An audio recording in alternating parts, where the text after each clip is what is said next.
The door creaks open. Dust swirls in the air. Police officers step carefully into the darkened house on Kippax Street.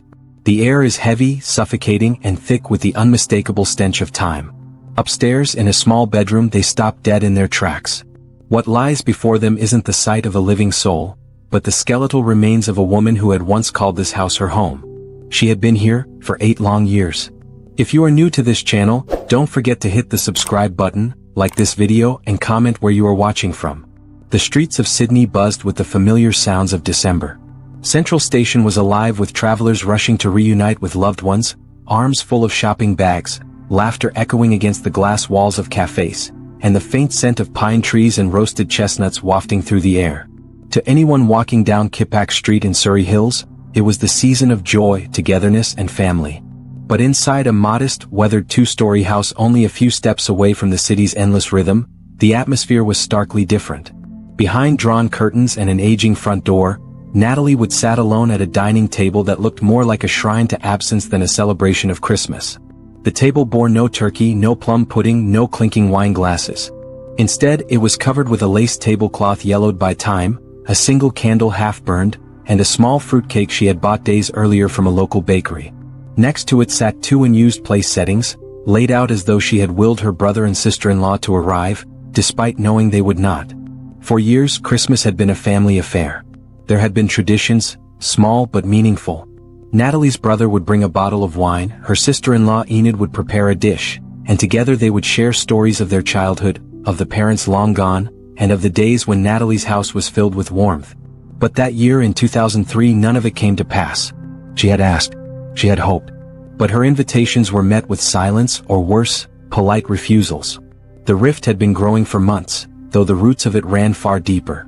Earlier that year, Natalie had been in hospital, facing an uncertain diagnosis, her body betraying her with the cruel whispers of age. Fear had crept into her, and with it, a longing for family, someone to lean on, someone to take her in. She had asked her brother and Enid if she could stay with them after discharge, just for a little while until she felt stronger. But the answer had been no. It wasn't said with malice. Enid had her reasons, her own life, her own responsibilities. But to Natalie, the refusal had landed like a hammer blow. She felt unwanted, a burden. She felt cast aside. Now, on this Christmas night, as the city outside pulsed with celebration, she sat in silence, staring at the empty chairs across from her.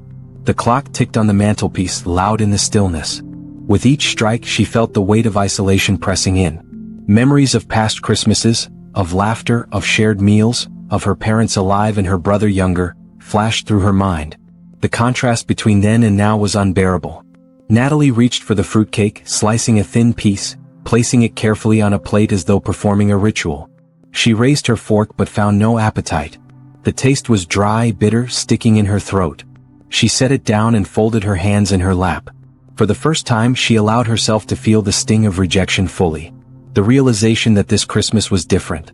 This wasn't a one-off. This was the beginning of an ending. She had told Enid once about her fears, that her health was declining, that she didn't want to be alone. She had even mentioned a tumor, though the official diagnosis hadn't yet come. To her, it was easier to hint at looming illness than to admit her loneliness outright. But the words hadn't drawn sympathy. Instead, they had widened the gap. Natalie lit the candle and let it burn low. She whispered to the empty chairs, half expecting an answer, half knowing none would come. "Just one more Christmas," she murmured. "Just one more together." But the silence that followed was heavier than any reply. Outside, fireworks cracked in the distance, the city roaring into the holiday night. Inside, the house on Kippax Street felt frozen in time. Natalie rose from her chair and walked slowly through the house, her footsteps echoing off bare walls. Once, these rooms had been filled with furniture, trinkets, the hum of daily life. But over the years, much had been sold or given away. The house seemed emptier with each passing season, a hollow reflection of her dwindling connections. In her bedroom upstairs, she sat by the window and looked out onto the street below. She could see young couples holding hands, children tugging at parents' sleeves, people carrying wrapped gifts.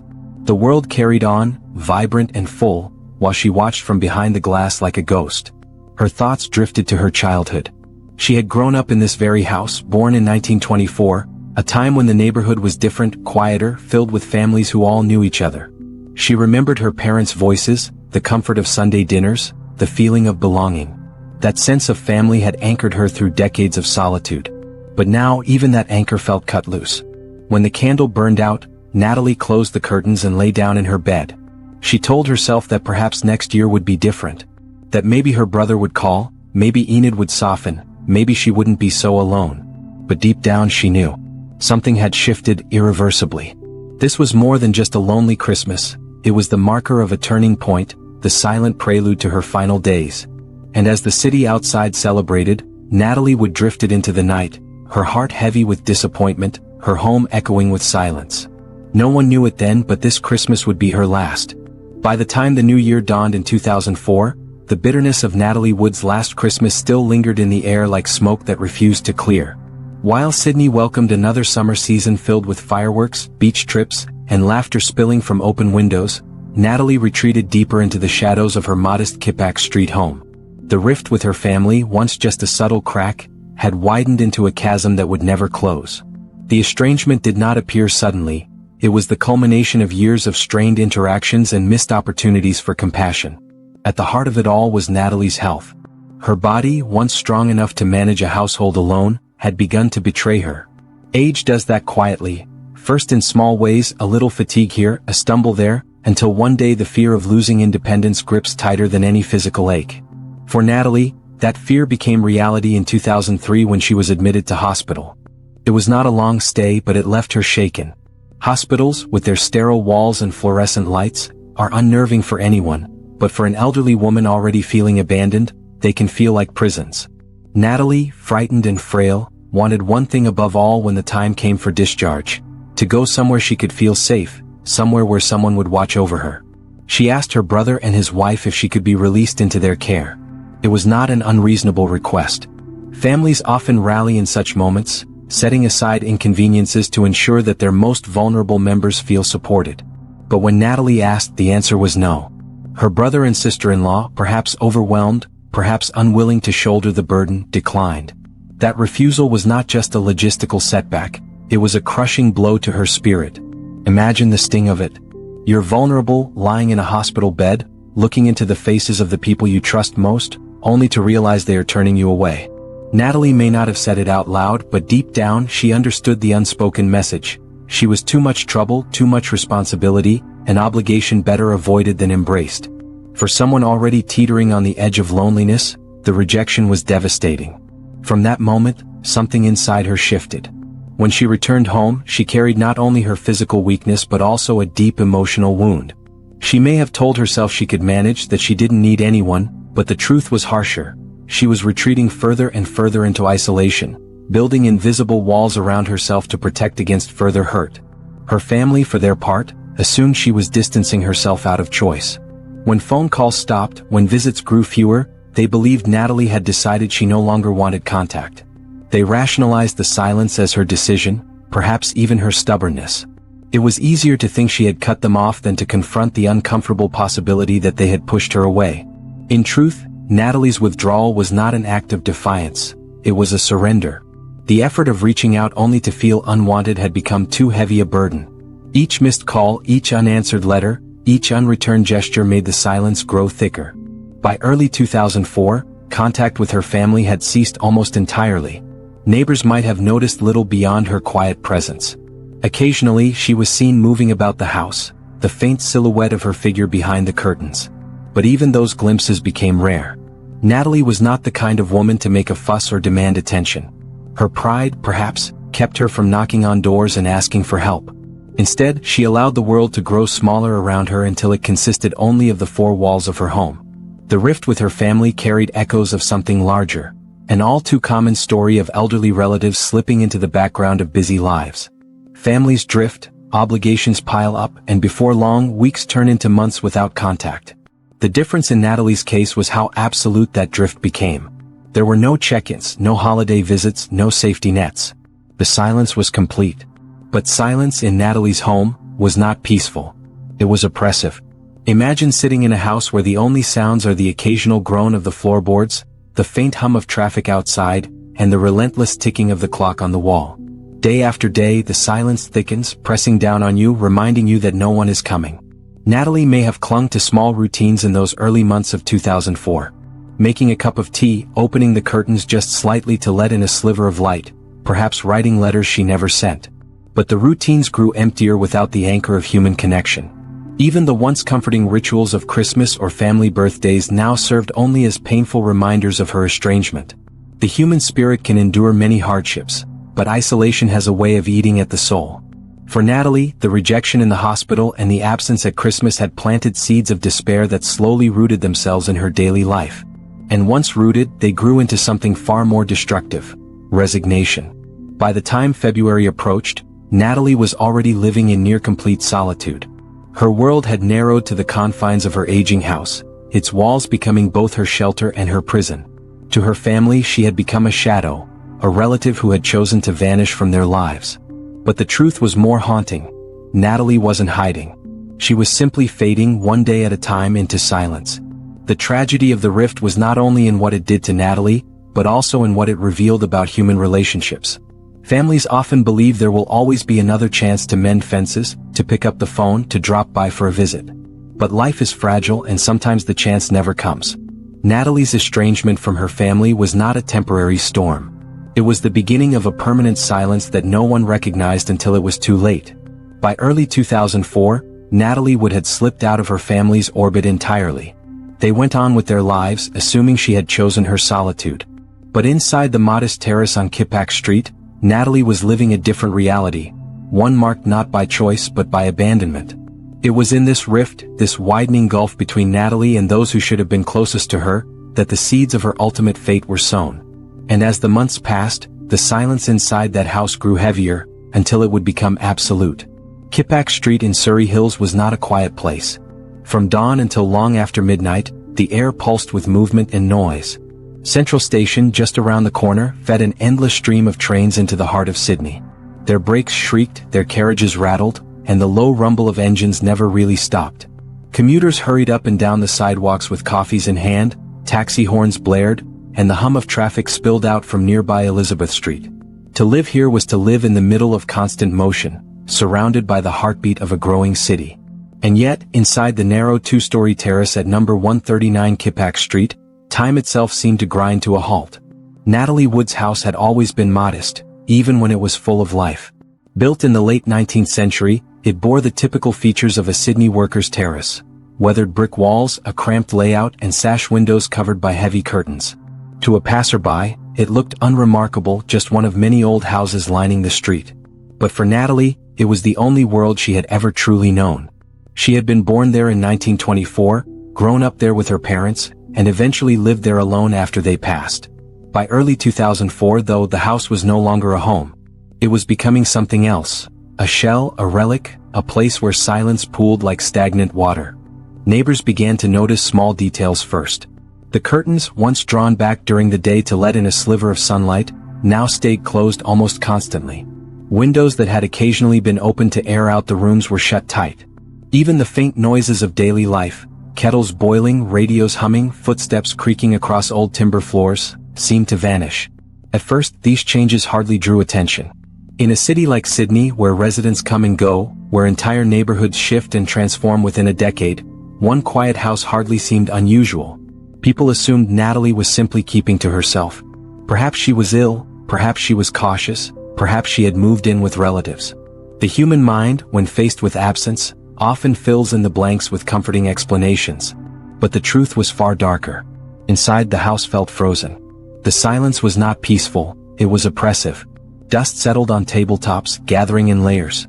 The air grew stale, heavy with the faint smell of damp. Mail began to pile up just inside the door. Without Natalie's presence, the rooms lost their rhythm, becoming static and still. The house stood only meters away from Central Station, where tens of thousands of people passed daily. Each morning, commuters marched toward trains that would carry them across the city. Each evening, the same commuters trudged home, tired but alive, wrapped in the energy of movement. They walked past Natalie's house, never realizing that just beyond those walls, silence was turning into tragedy. The contrast was staggering. Outside, the roar of the city; inside, the suffocating quiet of isolation. It is tempting to imagine Natalie standing at the window in those early months, peering through the curtain at the world rushing by. She would have seen businessmen in suits, schoolchildren with backpacks, tourists fumbling with maps.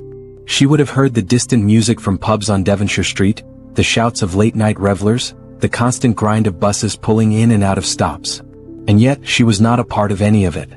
Her life was contained within those four walls, invisible to the thousands of eyes that might have glanced her way. Silence inside a city home is not unusual, but silence that endures, day after day, week after week, becomes eerie. For Natalie's neighbors, it began to blend into the background. They got used to the closed curtains, the locked door, the absence of comings and goings. One might nod at the house in passing and think, she must be fine. Just private. Another might reason, she's with family.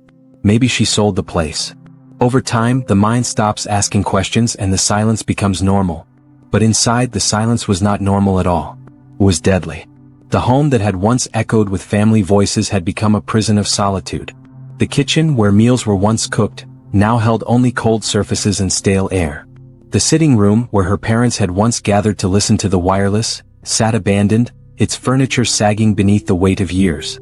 Upstairs, the bedroom where Natalie had slept since childhood grew darker with each passing day, the curtains refusing to let in the light. Silence, when it stretches too long, does strange things to perception. It magnifies small sounds, the ticking of a clock, the groan of wood as the house settles, the distant rattle of a train. For Natalie, if she was still alive during those weeks, the silence must have been suffocating. Every small creak would have reminded her how alone she truly was. And then, gradually, even those sounds would have faded. From the outside, the house blended into the city's landscape, overlooked and forgotten. But from the inside, it was becoming a tomb. Every day that passed without a visitor, every week without a phone call, every month without a knock at the door, the silence grew heavier, until it was no longer the absence of noise but the presence of death. By mid-2004, the house had fully transformed into what it would remain for the next 8 years. A place frozen in time, standing still while the world around it raced forward. Festivals came and went. The Sydney Mardi Gras filled the streets with color. New shops opened, new families moved into the neighborhood. Central Station carried millions of passengers to work, to school, to life. And all the while, just a few steps away, Natalie's home sat in stillness, its secret sealed behind closed curtains. There is something uniquely haunting about a silent house in the middle of a city. In the countryside, solitude feels natural. Houses sit apart, space and distance make absence believable. But in the city, where lives press against each other, where neighbors share walls and footsteps echo through narrow streets, silence feels unnatural. It draws attention and yet, paradoxically, it is easy to ignore. Natalie's house became exactly that, a silent space surrounded by noise, a void in the middle of a living, breathing neighborhood. It was a house of silence, and in that silence, Natalie Wood's fate was sealed. It was sometime in February 2004, during the heavy heat of a Sydney summer, when Natalie Wood's final moments of independence slipped away. The city outside her door moved in its usual rhythm. Trains shrieked into Central Station, shopkeepers rolled up their shutters, and the air buzzed with the energy of a million lives overlapping. But within the narrow brick terrace on Kippax Street, the air was still, suffocating, and thick with the quiet tension of solitude. No one knows exactly what happened on that night. There was no witness, no written record, no neighbor startled awake by the sound of a cry.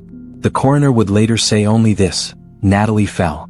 Whether it was a slip on a worn floorboard, a stumble in the dark, or her weakening body giving way under the weight of age, the precise cause remains a mystery. But the fact is certain, she fell, and when she hit the floor, something inside her gave out. Falls are deceptively dangerous. For the young, they can be shrugged off with bruises and embarrassment. But for the elderly, even a small fall can be catastrophic.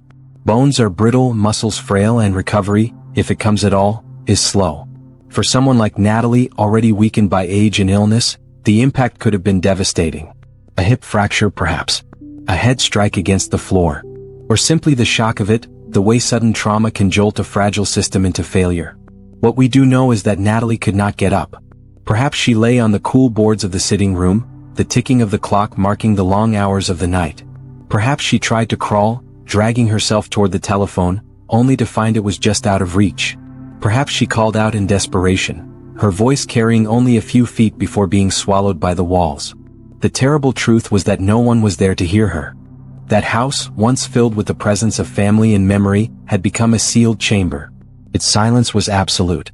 Outside, footsteps passed on the pavement, cars rattled over asphalt, and trains screamed into the station, but none of it reached her. And her cries, if she made them, reached no one at all. Hours blurred into days. Days into weeks. The human body is not meant to endure such abandonment. Without food, strength drains quickly. Without water, the body withers in a matter of days. The heat of February would have only worsened her suffering, pulling moisture from her skin, leaving her mouth parched, her voice a rasp. At first she may have fought, struggling, hoping, willing herself to rise. But over time the fight must have ebbed, replaced by exhaustion, then resignation. It is horrifying to imagine the thoughts that might have haunted her in those last hours. Did she think of her family, the brother and sister-in-law who had turned her away when she needed them most? Did she cling to anger, or did she soften into forgiveness, hoping that at least they were happy in their own lives? Did she remember her parents who once filled the house with laughter and love, long before silence took its place? Or did she, in the end, think of nothing at all, her mind slipping into the strange clarity that comes with surrender?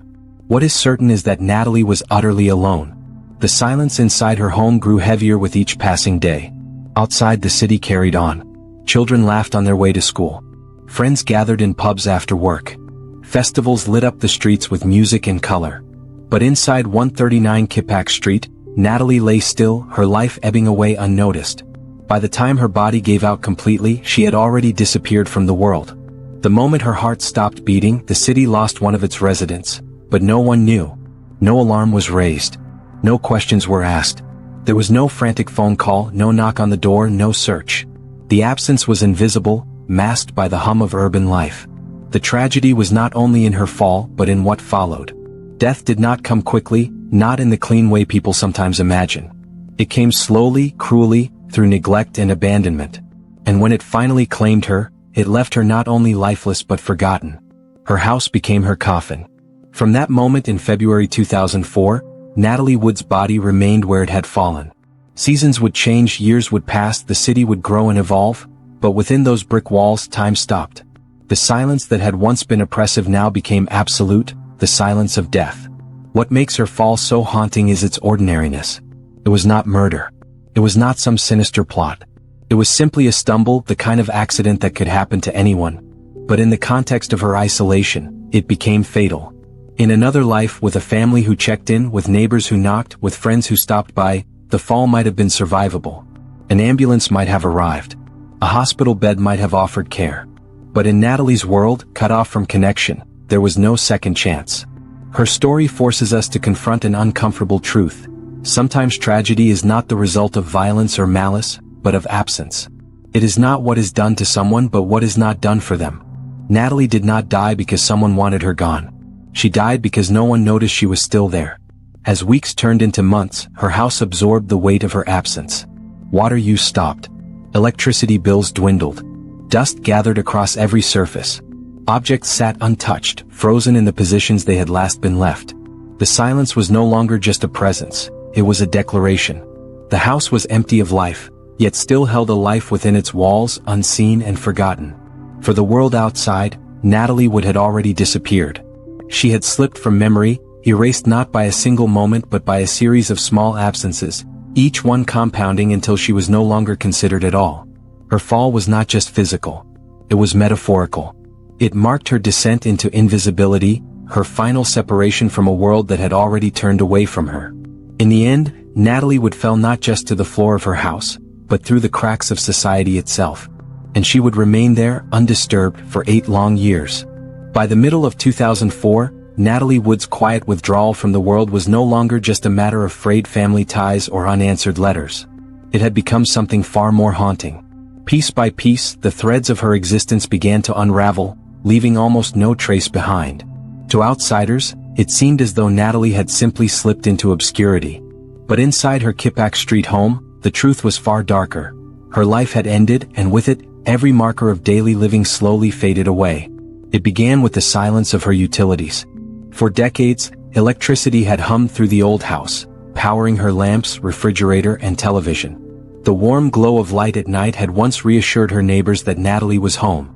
Now, by mid-2004, her house went dark.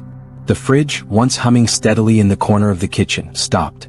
Food that had been left behind spoiled and turned to dust.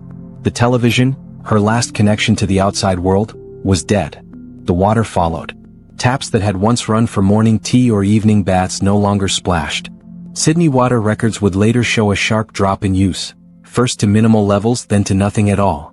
A modern city measured in movement and utility had quietly registered Natalie's absence, but no alarm was ever raised. To the system, she was simply another name in a database who had chosen not to consume. The home itself mirrored her absence. A refrigerator without power was emptied out. A mattress was taken away. The TV disappeared. Whether these removals happened gradually before her death or afterward remains unclear, but by the time authorities entered years later, the house was stripped bare of many essentials. It looked less like a place where someone had lived and more like an abandoned shell. But abandonment was not immediate.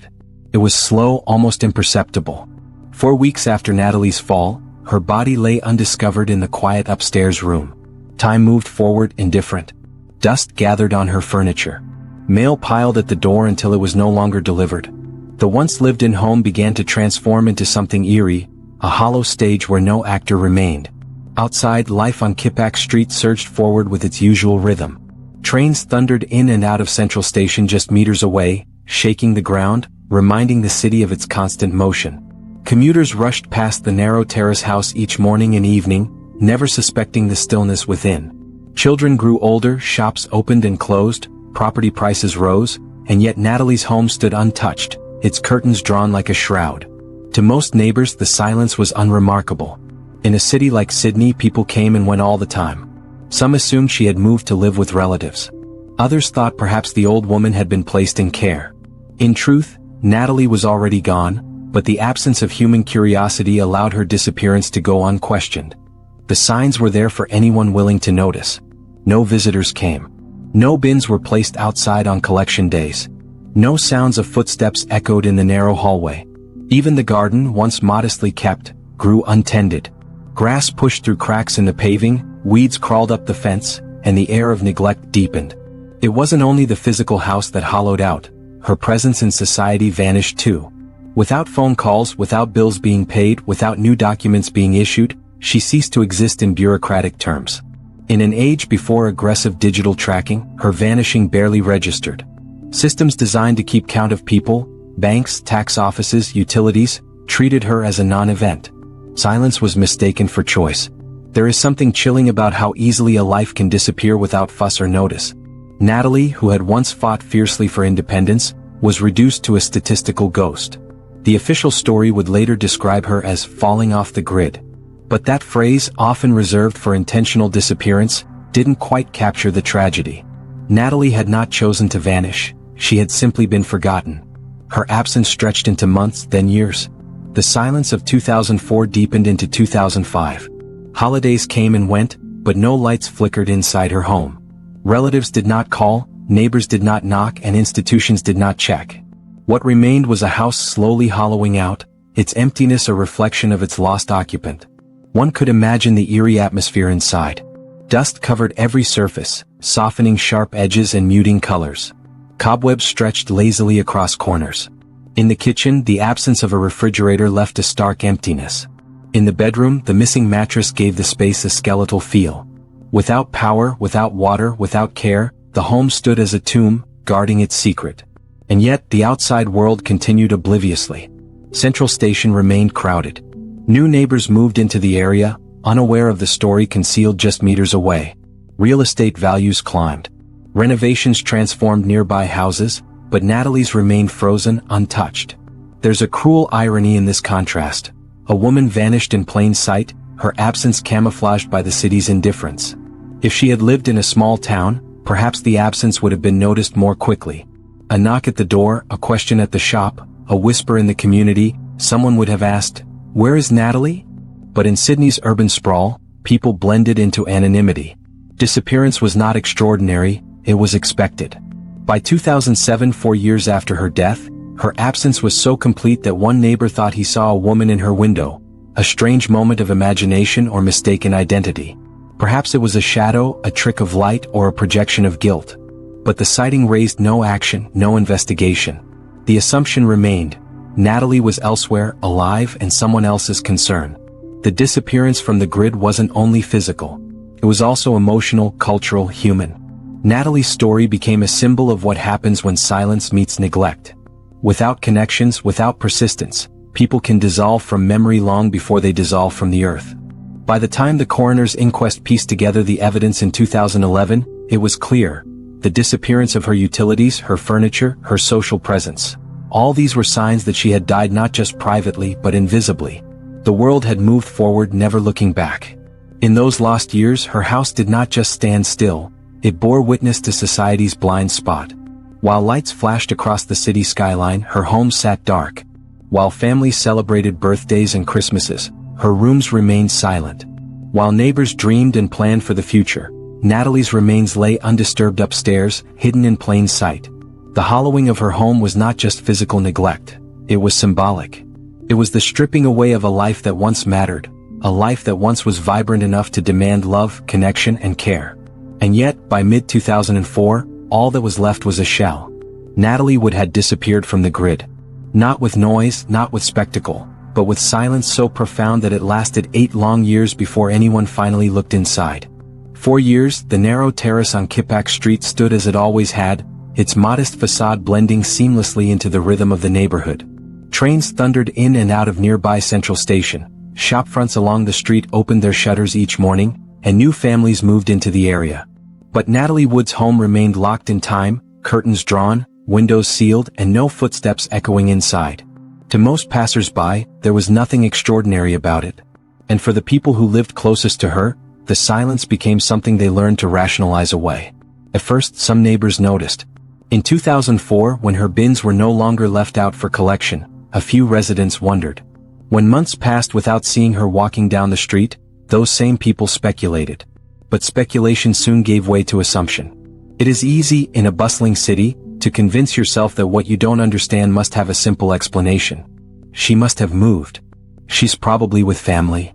Maybe she's in a nursing home. These thoughts became the accepted truth, repeated often enough to feel convincing. Natalie had lived there for decades, and yet, in her absence, the community reshaped her story for her. The house with its drawn curtains became a blank canvas onto which neighbors projected their own versions of what had happened. The longer the silence stretched, the less pressing the mystery seemed. For some, it was easier to believe she had relocated than to consider a darker reality. Old people don't just vanish, one neighbor later recalled thinking. They get looked after. That comforting narrative made the silence bearable. It absolved them of responsibility, of the uneasy question, should we check? Years passed. The assumptions hardened into certainty. Newer neighbors who had never met Natalie accepted the house as simply vacant. To them, it was an empty property, one of countless neglected terraces scattered across Sydney, awaiting renovation or redevelopment. They saw no tragedy, only disuse. But there were whispers, fragments of doubt that surfaced from time to time. In 2007, a man swore he saw a woman standing at an upstairs window of the Kippax Street house. It was evening, the light faint and the sighting fleeting, but he was adamant. A pale figure, a shape framed against the curtains. For a moment, the illusion of life flickered. Yet when the claim was shared, it collapsed under scrutiny. Who could it have been? No one had keys to the house, and Natalie herself hadn't been seen in years. Perhaps it was a trick of the fading light, or perhaps the man, aware of the long silence, let his imagination conjure her ghost. Still, his account fed into the neighborhood lore. Some quietly joked that the house was haunted. Others dismissed the tale entirely. Either way, it added a layer of distance between them and the possibility of truth. A ghost in the window was easier to accept than the idea of a body lying inside, untouched. This is how communities cope with the uncomfortable. By weaving stories, by finding explanations that dull the sharp edge of possibility. In Natalie's case, the neighbors' assumptions created a kind of protective shield, not for her but for themselves. So long as they believed she had left voluntarily, there was no need to knock on her door, no need to call authorities, no need to confront the eerie stillness of the house. Even small signs that something was wrong were brushed aside. The garden, once modestly tended, grew wild. Weeds crept over the pathway, ivy clawed at the walls. The paint on the windowsills flaked. To some, these were clues of abandonment. To others, they simply confirmed their belief that the house was no longer lived in. A neglected house was not unusual in Sydney. Investors often let properties sit idle for years. Natalie's home was absorbed into that narrative. There is a strange psychology to such assumptions. People convince themselves of the most convenient truth, not necessarily the most accurate one. It is easier to think an elderly neighbor has moved away than to consider that she may be suffering, or worse, just meters from your own doorstep. This is especially true in urban environments, where the intimacy of small communities is replaced by anonymity. In a close-knit town, her absence would have been noticed immediately. But in Sydney's sprawl, silence was just another background noise. As the years ticked by, 2005, 2006, 2007, Natalie's invisibility became normal. The absence of her presence no longer raised questions. The terrace with drawn curtains was simply part of the street's landscape, like an old tree or a faded sign. Yet, beneath the surface, her story was decaying alongside her remains. Inside, the silence was not benign but suffocating. Upstairs, her body lay where she had fallen, gradually breaking down year after year. Meanwhile, outside, neighbors entertained casual conversations about whether she might be living with a sibling, or whether the house might eventually be sold. No one thought to test their theories. There is a moment in every long silence when the possibility of intervention passes. At first, someone could have knocked. Later, someone could have phoned the council or the police. But after enough time had passed, doing so became awkward, almost absurd. What if she had really just moved away years ago? To call attention to it now would seem foolish. And so, inertia took over. The silence stretched and the assumptions hardened into fact. Natalie's fate became the perfect paradox of urban life, surrounded by people yet entirely alone. Her house was in one of Sydney's busiest districts, where tens of thousands of people walked past daily. And still, no one thought to ask the simplest question. Where is Natalie Wood? By the late 2000s, her absence was total. She had not been seen for over half a decade. She had not made a phone call, not paid a bill, not drawn her curtains. And yet, in the minds of those around her, she remained vaguely alive, existing somewhere beyond the reach of Kippax Street. When her body was finally discovered in 2011, the truth devastated those same neighbors. Their assumptions were laid bare, revealed as the fragile fabric they were. The stories they told themselves had not been harmless, they had been complicit in keeping Natalie invisible. Every time someone shrugged off the silence, every time someone said, "She must have moved," they helped preserve the illusion that there was nothing to worry about. This is perhaps the most haunting part of Natalie's story, not only that she died alone, but that she lay undiscovered for 8 years while life bustled just outside her door. The neighbors' assumptions, well-meaning or careless, became the very cocoon that allowed her to remain hidden. Their silence was not born of cruelty but of convenience, and yet, the result was the same. The terrace house on Kippax Street was not abandoned. It was occupied all along. But until the day police forced open the door, no one dared to look closely enough to see the truth. Time has a way of swallowing absence. At first, it feels sharp and noticeable, like a missing tooth that the tongue cannot help but probe. But as days become weeks and weeks stretch into years, that absence dulls into the background, until it becomes part of the ordinary landscape. That is what happened on Kippax Street. From 2004 until 2011, Natalie Wood's home became a silent tomb, while the world outside roared on in relentless motion. The first year passed almost unnoticed. In 2004, Sydney hosted its usual flurry of events. The New Year celebrations on the harbour, the annual Mardi Gras parade, the city's constant stream of concerts, markets, and festivals. Just meters from Natalie's front door, Central Station remained a hive of energy. Trains rattled day and night, carrying commuters, tourists, and dreamers through the heart of the city. Her house stood right in the thick of it all, frozen in stillness as the tide of humanity flowed endlessly by. Inside, Natalie remained undisturbed. The seasons shifted, humid summers bled into crisp winters, then back again. The silence of her home grew denser, pressing into the furniture, into the very walls. Dust layered itself across surfaces, thicker each year, an archive of neglect. The air turned stale, unmoved by open windows or circulating fans. Curtains sagged from their rails. Her presence had ended, but her absence was only beginning its long reign. By 2005, her story was already vanishing from memory.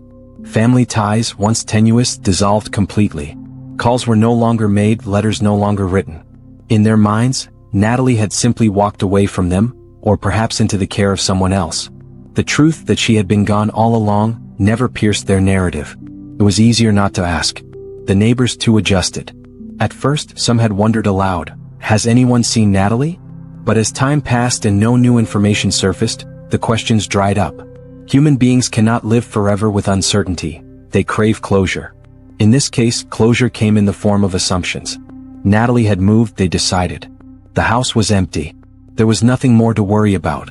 The silence became familiar, and with familiarity came acceptance. And so, the years rolled on. Christmas after Christmas came and went. The street lit up with festive decorations, families gathered, and carols drifted from radios. But inside Natalie's home, there was nothing but the long echo of her final holiday in 2003. 8 Christmases passed, each one a reminder not of joy but of absence. No tree, no lights, no laughter. Just the cold persistence of stillness. Birthdays too slipped by unnoticed. Each July, the date of Natalie's birth arrived and departed without acknowledgement. No candles, no cake, no cards. The world outside celebrated milestones and achievements, while her story remained frozen at a single moment in 2004. The indifference of time is brutal. In those 8 years, children on Kippax Street grew into teenagers. Teenagers became adults. New families moved in, bringing with them fresh stories and energy. Entire lives unfolded within shouting distance of Natalie's door, and yet her house remained locked in its eternal pause. Sydney itself changed dramatically in that span. The city prepared for international events, saw property prices soar, and witnessed entire neighborhoods gentrify. Kippax Street was no exception. Old terraces were bought, renovated, repainted, and flipped for profit. Fresh coats of paint, polished floors, and modern extensions brought new life to the area. Amid this transformation, Natalie's house stood unchanged, its paint peeling, its windows clouded, its garden untended. A relic in a street of renewal. 8 years of silence is difficult to comprehend. Imagine walking past the same house every day, knowing no one ever enters or exits, and never once daring to question why. That was the reality of Kippax Street. People saw what they expected to see, just another abandoned property. The truth, unbearable in its simplicity, was hidden in plain sight. The city's rhythm created the perfect camouflage. In a place as busy as Central Station's precinct, individuals blur together into anonymity. A missing person can vanish more easily in a crowd than in isolation. The trains, the buses, the thousands of daily passers-by, all of it formed a kind of moving curtain that kept Natalie invisible. Meanwhile, her house continued its slow decay. Rain seeped into cracks. Dust gathered in layers thick enough to mute sound. The faint smell of age crept into the air, though it never drifted far enough to alert the neighbors. Behind closed doors, the passage of time marked its territory, while outside, life thundered on. There is something profoundly unsettling about the thought of 8 years passing in complete stillness. 8 New Year's fireworks exploded in the skies above Sydney Harbor, reflected in the city's glass towers. 8 years of commuters hurried past her street, chasing appointments and deadlines. 8 years of conversations, arguments, celebrations, and losses played out in the apartments around her.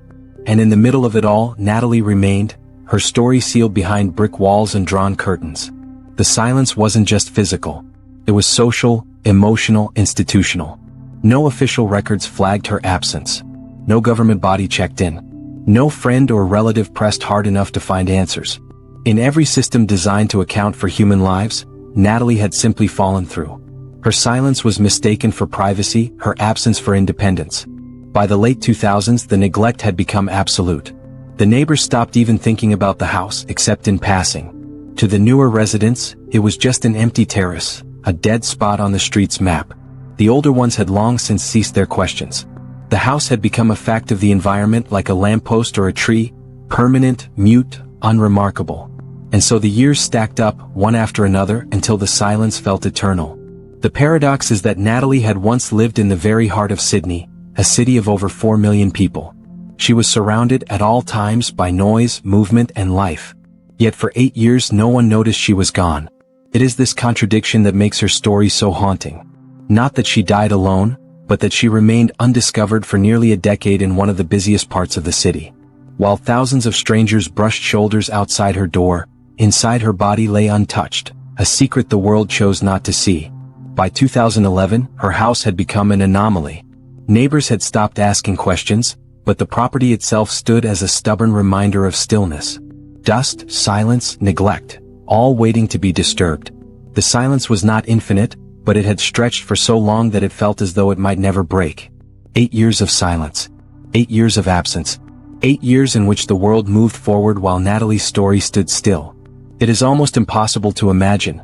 Yet it happened in plain sight, hidden only by the assumptions of those who did not want to look too closely. And when the silence finally ended, when the door was finally forced open, The truth that spilled out would leave an entire city stunned.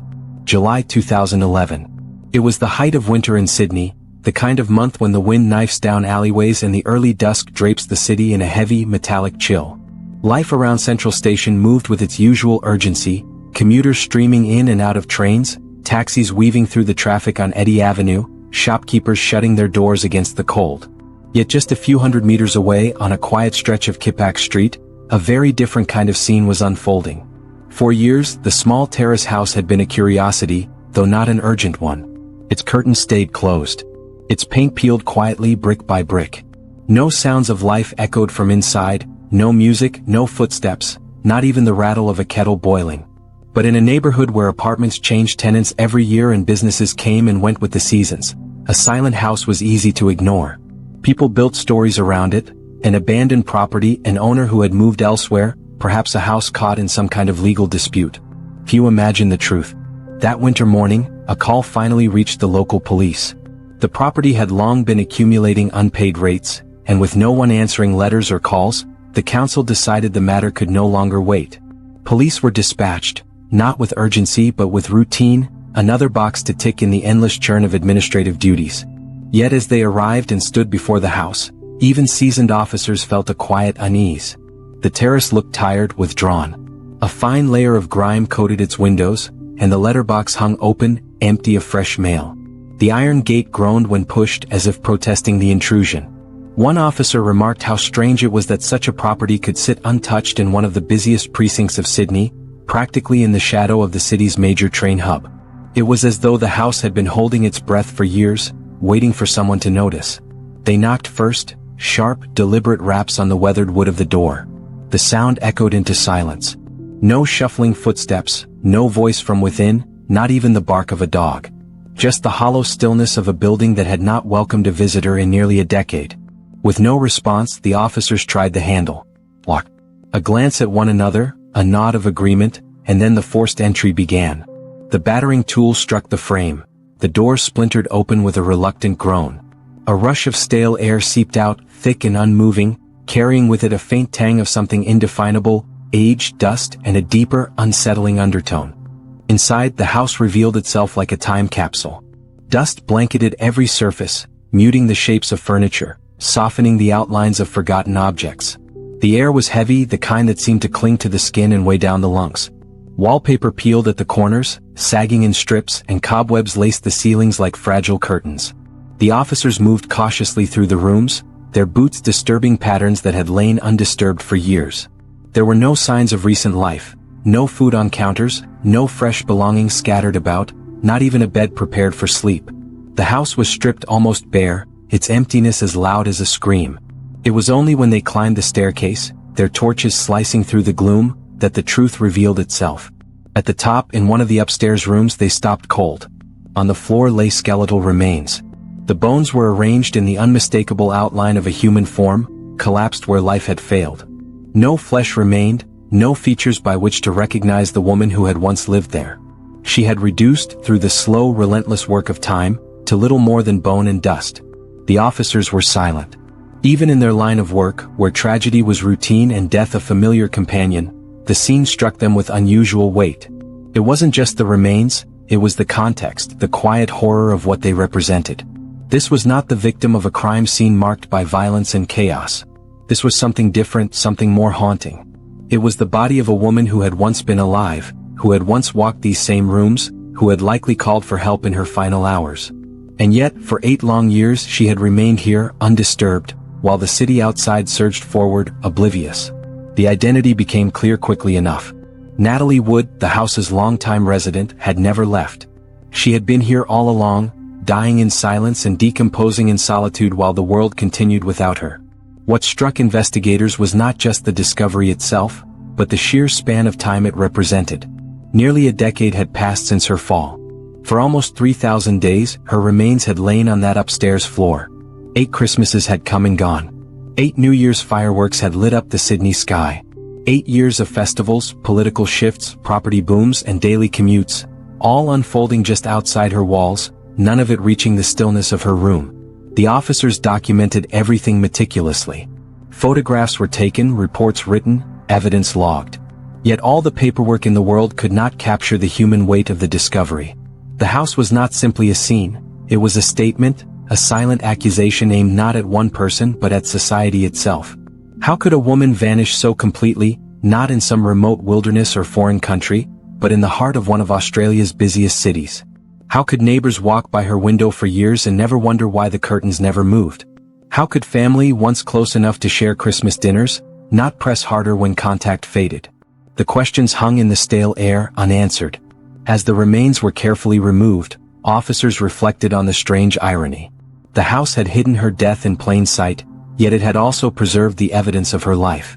Neighbors would later describe the discovery as surreal, almost cinematic, an old terrace concealing a secret for nearly a decade.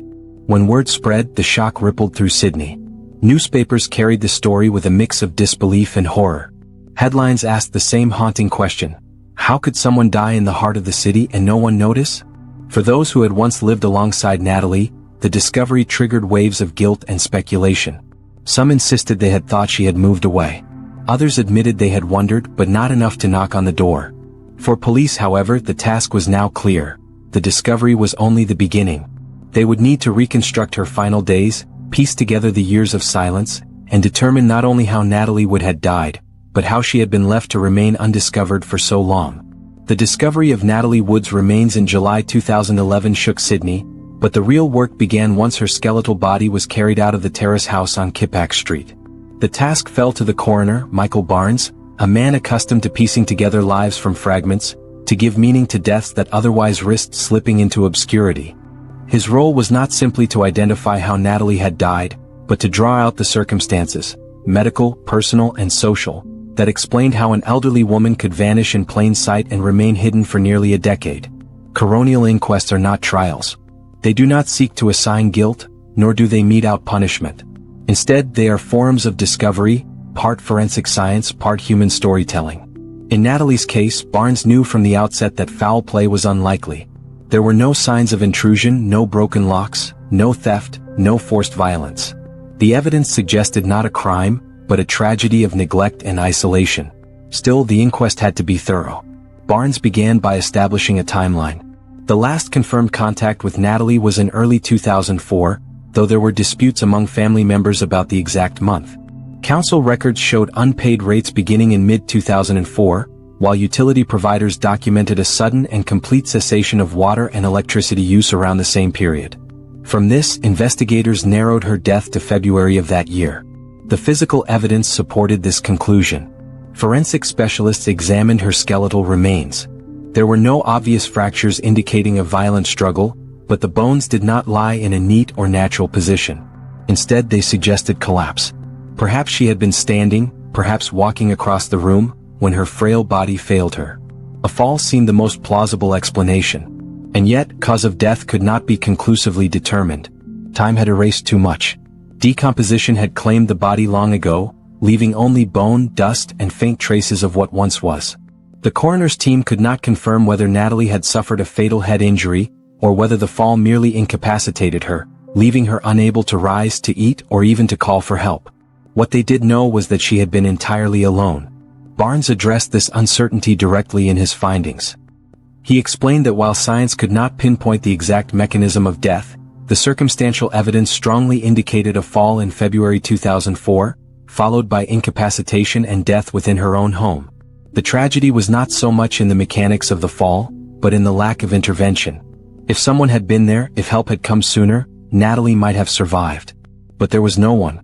The inquest turned next to Natalie's personal history. Witness statements were gathered from her family, her neighbors, and anyone who had interacted with her in the years leading up to her disappearance. What emerged was a portrait of a woman whose world had steadily contracted. Natalie was 79 years old in 2003. She had lived in her Kippax Street terrace her entire life, a modest home surrounded by the growing sprawl of central Sydney. Neighbors recalled her as polite but private. She did not seek out company, though she was not unfriendly. Her family, too, described her as independent, sometimes to a fault. But independence can slide, almost imperceptibly, into isolation. Natalie's health had been faltering in the years before her death. Medical records confirmed a series of hospital visits, including one in 2003 where she faced fears of a possible brain tumor. That diagnosis turned out to be delayed, but the concern weighed heavily on her. Hospital staff recalled her vulnerability, her requests for family support, and her disappointment when she was not discharged into the care of her relatives. That rejection, small as it may have seemed at the time, cast a long shadow. Barnes considered these details carefully. He suggested in his report that Natalie's estrangement from her family likely deepened after those hospital encounters. The rift widened, communication ceased, and by early 2004, contact had all but ended. Family members later admitted they assumed Natalie had chosen to cut ties. The reality was far sadder. She had simply retreated into silence. As the inquest unfolded, a question hovered like a specter. Should someone have noticed sooner? Neighbors? Family? Authorities? Barnes addressed this in sober tones. He noted that neighbors had largely assumed the house was abandoned or that Natalie had moved elsewhere. One man even claimed to have seen a woman in the window in 2007, though the story dissolved under scrutiny. Family, too, had assumed she was living quietly, perhaps preferring distance. None of these assumptions were malicious, but together they formed a web of neglect, a collective failure to check, to ask, to knock on the door. The coroner was measured in his words. He did not accuse, nor did he absolve. Instead, he painted the reality as it was. Natalie had died alone and society had failed to notice. Media outlets covered the inquest with fascination and outrage. Headlines screamed of "the woman forgotten in her own home" and 8 years of silence in the heart of the city. The case struck a chord because it was not extraordinary in the way most tragedies are. It was not a murder mystery, nor an elaborate disappearance.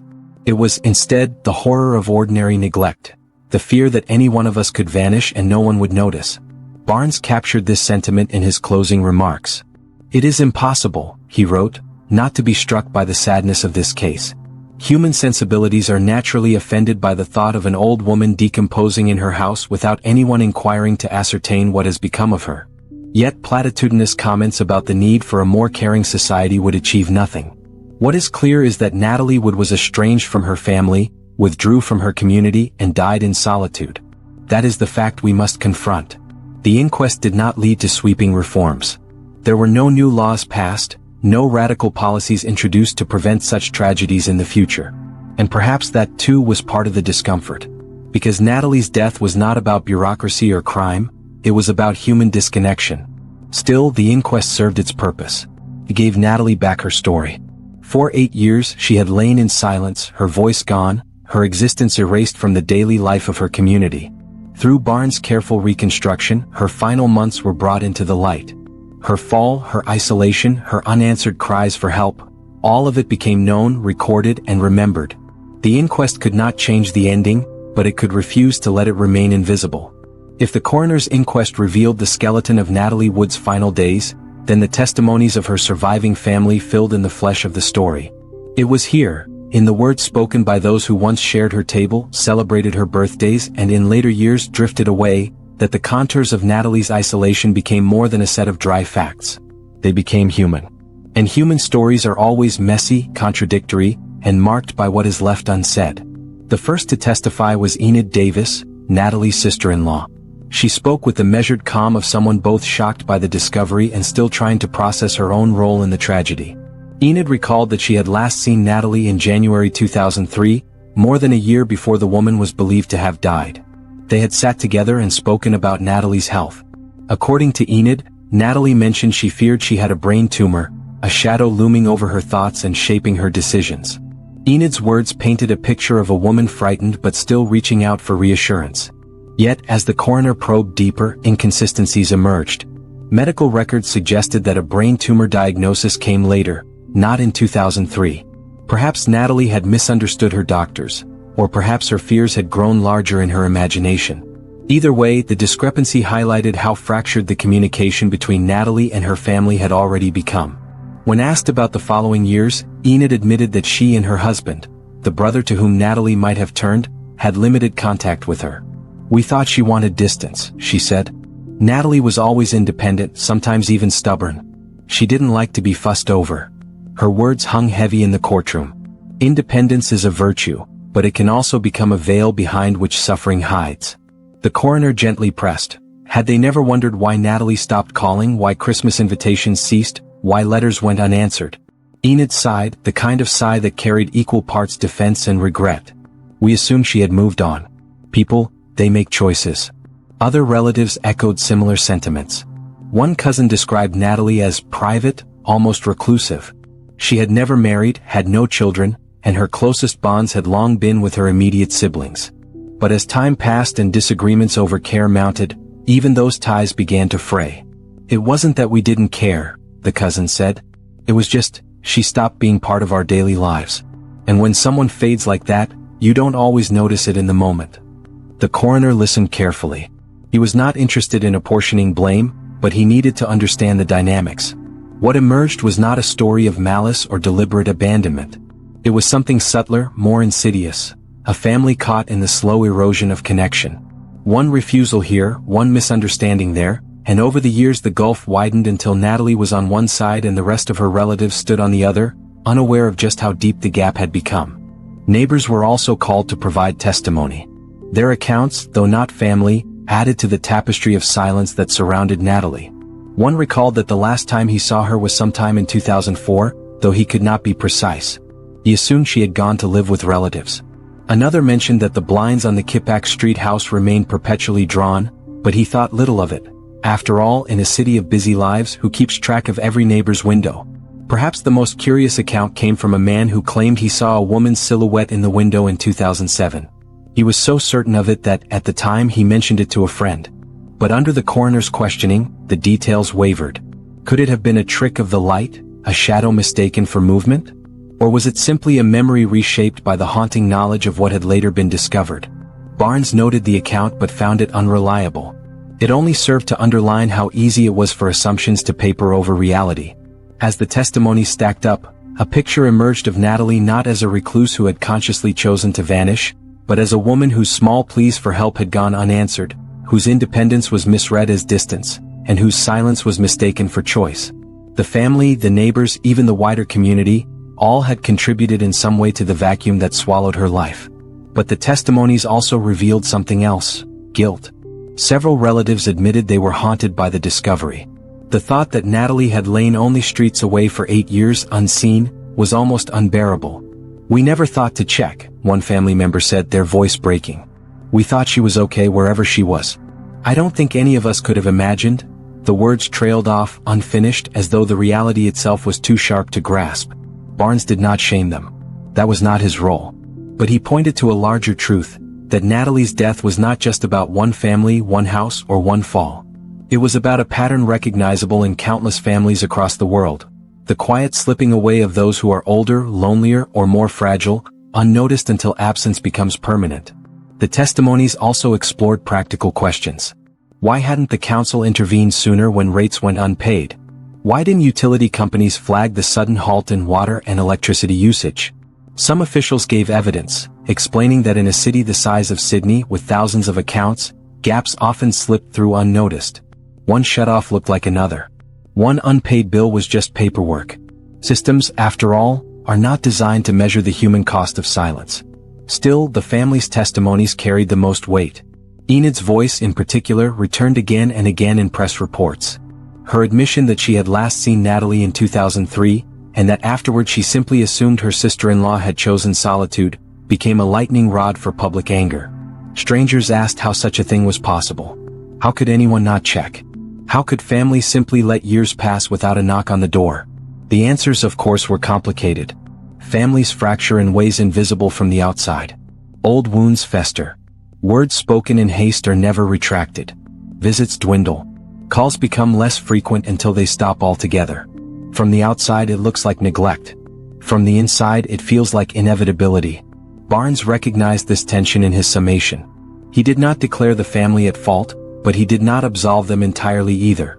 "It seems clear," he wrote, "that disappointment over her family's refusal to take her in after her hospitalization contributed to Natalie's decision to withdraw. Once she ceased to make contact, her family assumed her silence was deliberate." In this void of assumption years passed. The testimonies closed not with answers, but with echoes of regret.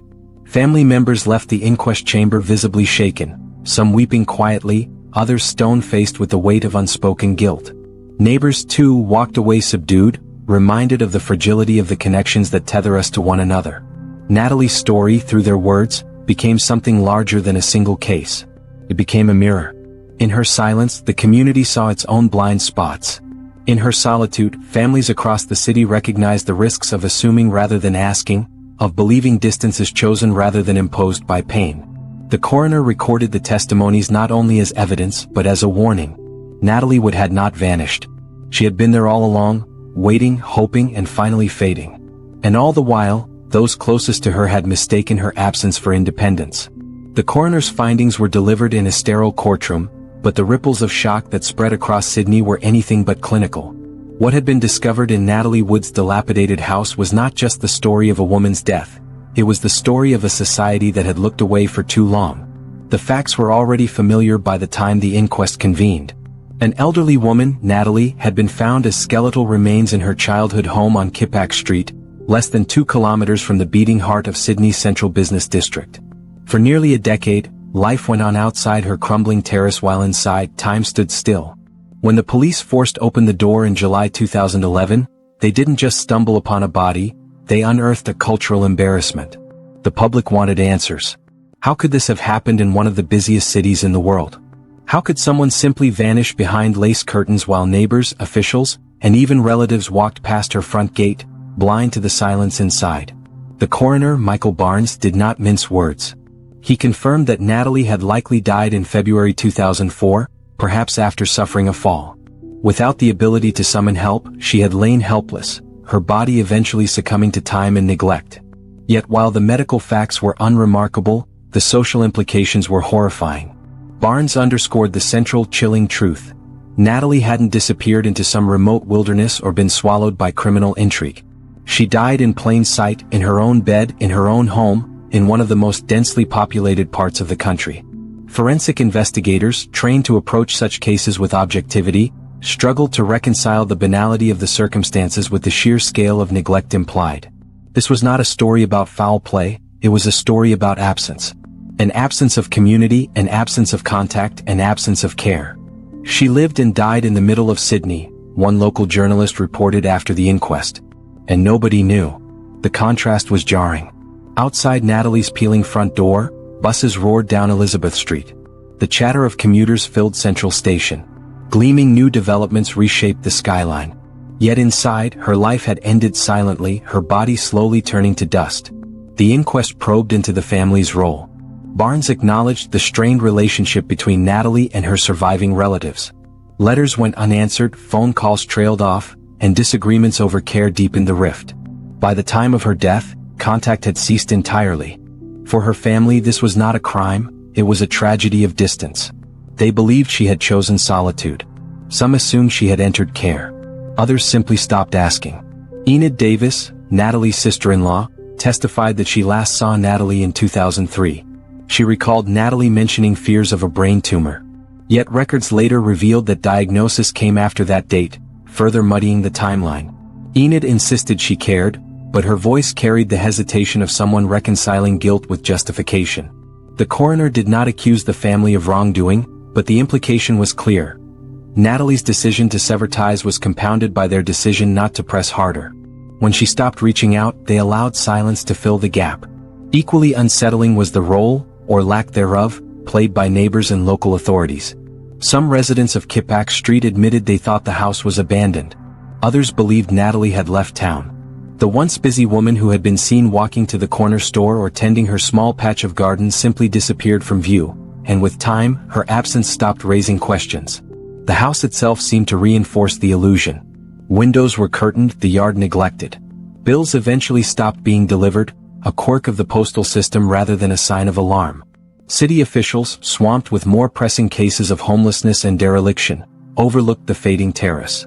When the media asked why no one had knocked harder, Sydney City Council had no simple answer. It was, as Barnes pointed out, an indictment of a system stretched too thin to catch the invisible tragedies behind closed doors. When the details of the inquest reached newspapers and television screens, public reaction was swift and visceral. Headlines screamed phrases like "forgotten in the city" and "skeleton in the suburbs." Talk shows debated how a society priding itself on modernity and progress could allow such an ending. The outrage was fueled not by violence but by indifference. Natalie's story became a mirror held up to Sydney, reflecting uncomfortable questions. If an elderly woman could vanish in $1 million house without notice, what did that say about the bonds of community in an increasingly individualistic age? Journalists interviewed aged care experts who pointed to a broader crisis: loneliness among the elderly. Reports cited statistics of seniors living alone, cut off from family and friends. Natalie's case, they argued, was not unique, it was simply the most extreme. When Barnes delivered his closing statement, he avoided sensationalism. His tone was measured, but the content carried weight. Human sensibilities, he said, are naturally offended by the thought of an old woman decomposing in her house without anyone inquiring to ascertain what has become of her. However, platitudinous comments about a need for a more caring society would achieve nothing. It was a damning remark, both acknowledging public disgust and dismissing the hollow comfort of rhetoric. There would be no sweeping reforms or policy changes as a direct result of Natalie's death. The inquest did not recommend new systems of welfare checks, nor did it demand structural change. Barnes concluded that while her ending was deeply disturbing, it was also beyond the scope of the coroner's role to solve. Natalie's case would remain a parable, not a catalyst. In the weeks following the inquest, community groups organized forums on elder care and social isolation. Churches and charities invoked Natalie's name in appeals for donations. For a time, her story dominated headlines and dinner table conversations. But as the months passed, outrage gave way to resignation. Sydney moved on. The house on Kippax Street was sold at auction, fetching close to $1 million despite its tragic past. Developers eyed the land with interest, eager to erase the haunting reminder and replace it with something new. Natalie Wood, once the invisible neighbor, became a fleeting cautionary tale. The harsh truth revealed by the inquest was not simply about Natalie, it was about everyone. In a city where neighbors no longer knew each other's names, where families fragmented across suburbs and schedules, and where social systems relied heavily on individuals to speak up, it was possible for someone to vanish in the middle of everything. Her death was a reminder that absence is not always noticed. Silence is not always questioned. And the lives we assume are being lived behind closed doors may already have ended. Barnes had been right. Platitudes would achieve nothing.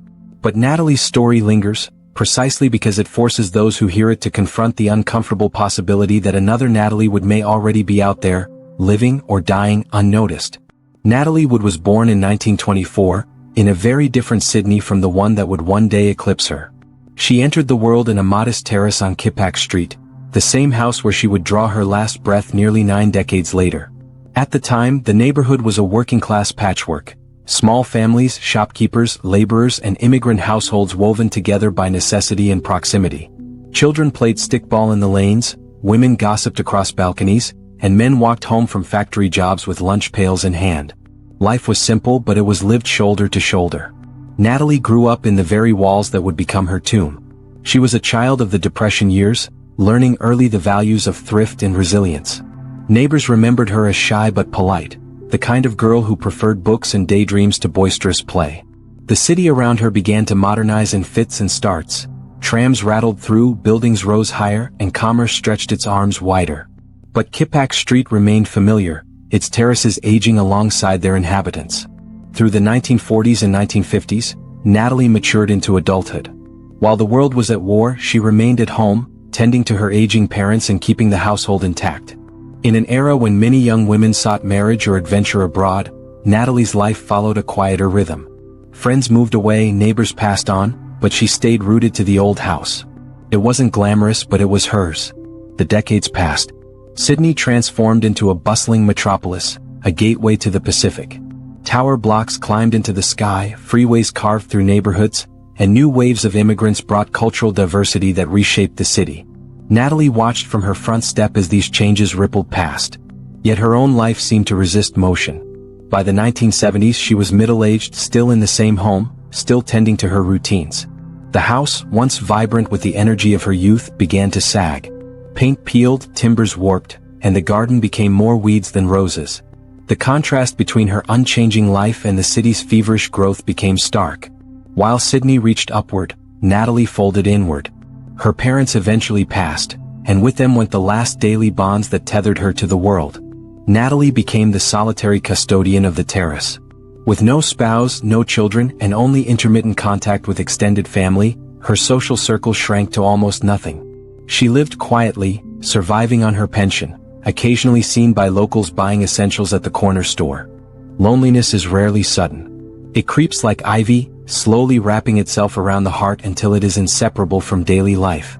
For Natalie, solitude became routine. She was no longer shocked by the silence of the house or the echo of her own footsteps on the floorboards. She grew accustomed to it. The 1980s and 1990s saw her world grow even smaller. The gentrification of Surrey Hills brought new faces, younger professionals and artistic bohemians, many of whom never learned the name of the quiet older woman at number 139.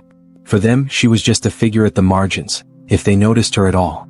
By the early 2000s, Natalie was in her late 70s. She suffered from health issues, though much of the detail remains hazy. Family testimony suggested she may have believed she had a brain tumor, but official records indicate otherwise. What is certain is that her body was frilier, her steps slower, and her resources thinner. Christmas of 2003, as the city celebrated, she retreated deeper into isolation.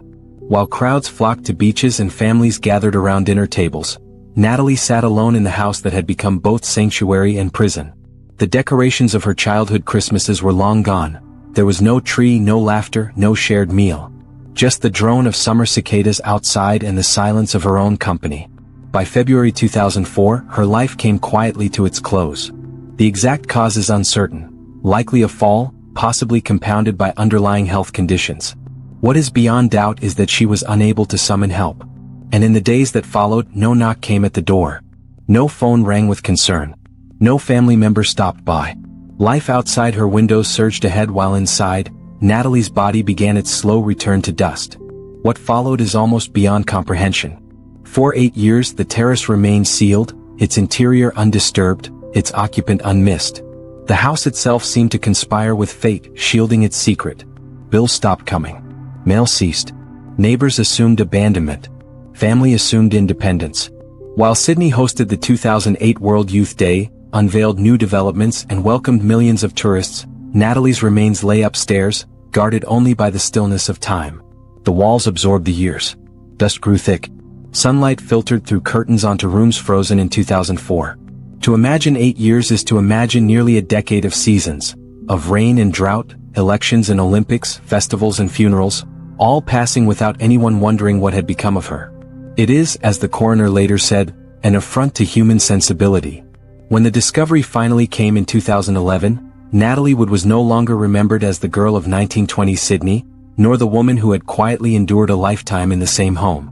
She became a symbol, the forgotten neighbor, the embodiment of urban isolation. The coroner's words crystallized the public's unease. Human sensibilities are naturally offended, he said, by the thought of an old woman decomposing in her house without anyone inquiring to ascertain what has become of her. But he offered no false comfort, no sweeping recommendations. Platitudes about building a more caring society, he warned, would achieve nothing. It was a brutal but honest assessment. Natalie's case did not trigger reforms in elder care policy. It did not overhaul welfare checks. It did not result in systemic changes. Instead, it remained what it was, a story. A haunting story. A story retold in newspapers, television specials, and whispered conversations about the woman who lay dead in her house for 8 years. And yet, Natalie was more than her ending. She was a child once, running through Surrey Hills when it was a working-class enclave. She was a daughter who cared for her parents. She was a woman who, for reasons we may never fully grasp, chose solitude and carried it like a mantle. The tragedy of her story is not just that she died alone, it is that her life became overshadowed by that fact. In the eyes of history, she risks being reduced to nothing more than a case study in neglect. But behind the headlines was a person. Natalie Wood, who lived for 80 years before she was forgotten for 8. Natalie's story is, above all, a warning. It reminds us that in modern cities, where millions of lives intersect daily, true isolation is still possible. It forces us to ask uncomfortable questions. Do we really know our neighbors? Do we notice when they disappear? Would we even knock if their curtains stayed closed, their garden overgrown, their presence suddenly absent? In a sense, the greatest mystery of Natalie Wood's story is not how she died, but how everyone else lived around her death without noticing. Her life ended in silence, but her story refuses to be silenced. Even now, it lingers in the minds of those who hear it, a chilling parable of what it means to be forgotten.